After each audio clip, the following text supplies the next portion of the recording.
Hi everyone, Armoured Pants here, and as promised I have a review for you of the new Tanked Battle Pass to Tier 4 PZ38NA. Now, as always, we will have a look at the tech spec using blitzhanger.com. This is a really cool tank for a number of different reasons. And before we get into tech spec, we'll discuss that a little bit. But primarily this is a bit of a nostalgic tank for two reasons. One, in Blitz itself, because this was an excellent light tank which was available pre 5.5 in the tech tree. It was subsequently removed, so a chance to get that back. It has, obviously, as a collectible tank now, a good credit coefficient for its tier, 132%, so it's going to be a good credit earner for you. But apart from its Blitz nostalgia, it also has historic nostalgia. So this is a historically significant tank, and we'll take a look at that in a second. The bundle itself, or rather the battle pass, is only $5.49, or if you want to go for the more expensive one, it's $21.99. But for $5.49 to get this tank and to get on the route of the whole battle pass, you're going to get a whole load of additional extras, which are fantastic: gold credits, boosters, you name it, camos, and we look at that. But also, this is a historical tank, as I said, a significantly historical tank, one which is often overlooked. But we'll talk about that in terms of its place within the German tanking pantheon as we go through the video. So there is a double context to this, in that it is both historical from a Blitz perspective, and that is a bit of Blitz nostalgia pre 5.5, but also historically in tank development itself. In terms of the setup of the tank, I would use chocolate bar. It maxes out the performance in terms of view range and in terms of reload. And in terms of that reload, we get it to 3.5 seconds if we use gun rammer, which I suggest you do. It's a 50mm gun, which is going to give you penetration of 85mm with AP. APCR, the Pramo, is going to give you 130mm, and you're going to get 25 with HE. So pretty good pen, even using just gun rammer. You're going to do 80, 70 and 90 damage points respectively with AP, APCR and HE. So, okay, not high alpha, but you get to fire a lot of rounds. Muzzle velocity is 1086 meters per second for AP and HE, 1357 meters per second for APCR. This is really excellent for a tier 4 tank, particularly a tier 4 light tank. Dispersion is not so bad, just over 0.34, so not bad at all. But you've got a short barrel gun system here, so we're not expecting fantastic dispersion numbers on that. But the gun system is pretty good. In particular, going back to that muzzle velocity, right? 1357 meters per second with APCR, right? That is 250 meters per second faster than the gun on a waffle tractor at tier 9. Just think about that. That's tier 4. The tank itself is nippy. It has a good power to weight ratio. It does 62 kilometers per hour, so it's pretty fast.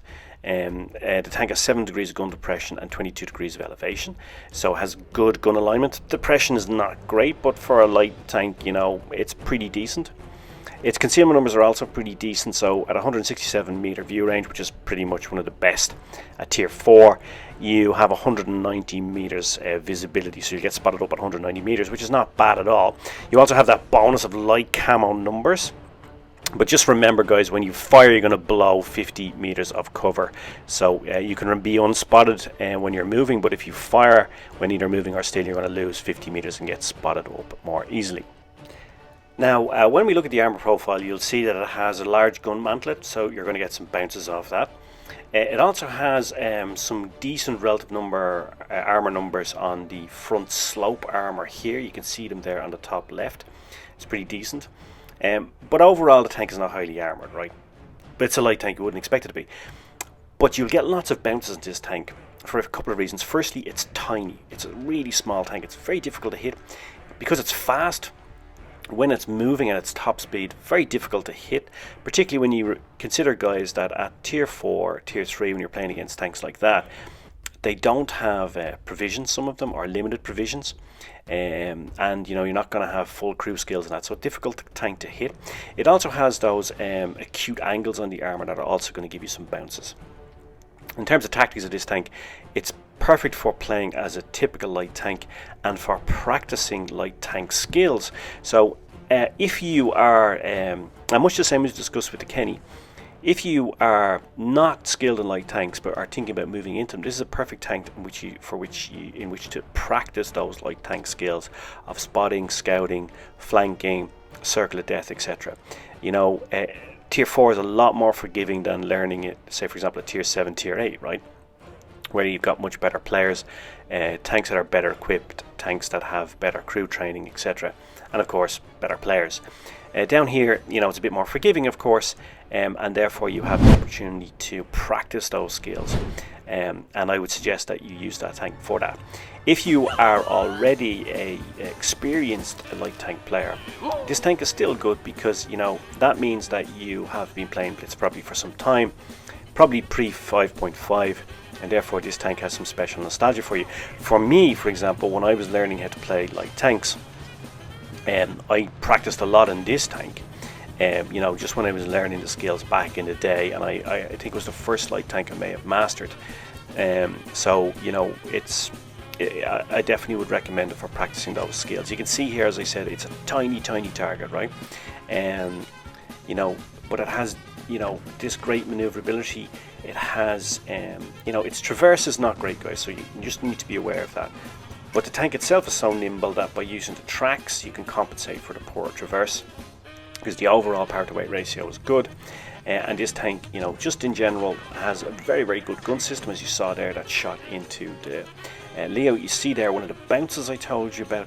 You get these passive bounces too from it because of its small size and the interesting, acute and right angled angles that there are in the armor. So this tank will get you both passive and active bounces. You know, the fast reload, it's pew pew pew pew, is fantastic for clearing off tanks like that, so getting Reaper medals, etc., because, you know, you reload really quickly, particularly down here when you consider that many tanks, like, you know, have quite a long reload, like the M7 here, for example. You know, I think it's over 10 seconds reload. So this tank really is great for putting in a lot of damage, and for also this active damage and this active shots that we, for example, tracking enemies, etc. You can easily just fire shots on spec or use shots for tactical damage like tracking, etc., because you don't have to wait a long time to reload, right? And you will need some APC, or, by the way, some Pramo, particularly if you're up tiered, because, you know, if you're trying to pen a KV1 or something like that, or a T1 heavy, you're going to need your Pramo. Now, I said that this tank historically is significant, and you're probably wondering, well, why is that, unless you're a real tank enthusiast? Well, one of the reasons that Germany invaded Czechoslovakia was obviously for strategic and geographic and geopolitical reasons, but they also wanted to get their hands on the Czech armaments industry. In particular, they wanted the chassis, the tank chassis of Skoda Motor Works. A lot of people are unaware of this, but Czech engineering was some of the best in the world pre-World War II, and the Czech economy itself was the 5th largest economy in the world, on the planet. It was quite amazing. And the Czech army was as big as the German army. And their armaments industry was technologically very advanced, and the Germans had fantastic armour and fantastic gun systems, but the chassis on their tanks were not world beating. The chassis on the Skoda tanks were, and this is one of these Czech tanks, or rather its predecessor, the PZ38T, and T is the German for Czechien, which stands for Czech. It was taken in, and this is a variant of that. The NA starts for Nouveau Art. New art, or basically a new model. Why it's in French, I'm not quite sure. But basically, or it could be Neue Art in German, maybe, I don't know. But when I was reading it, had Nouveau Art down. Maybe one of the designers was from the Alsace region. I'm not entirely sure. Maybe somebody wants, if they can look at now that trivia, they can tell us. But overall, and this tank then was one of the stages in the development of the excellent chassis systems taken from the Czech tanks that would later go on to produce such amazing German tanks in 1942 and 1943, etc., Panther, Tiger, etc. So historically, key tanks are great to have in your garage for both its Blitz and its actual historical nostalgia. You saw there a mastery game, very easy to achieve in this tank. This tank is really good. It's great fun. Definitely recommend it. Definitely recommend getting the Battle Pass. So let's have a quick recap on this and the key points. So, you know, the battle pass itself at $5.49 is pretty good value. I think it's a good offer. If you want to spend more money, the $21.99 is the higher offer, but for $5.49 you start yourself on the path and you can progress by just doing missions, right? And it's great. Also, the timing is perfect. Why? Because you're going to get lots of really cool stuff, gold, credits and all that, and that can be used in the Christmas event which is coming up, and there's going to be really great tanks available, right? And I'm going to give you my top picks for that, and I'm going to have some giveaways to help you.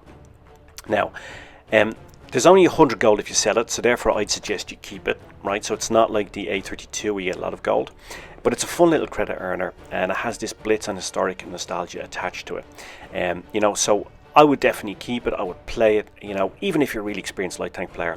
It's always good to go back to tier 4 and just run it out and do a bit of CL clubbing.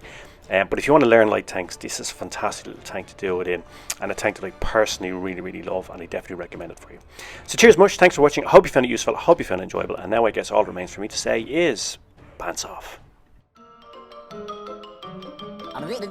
That's all, folks.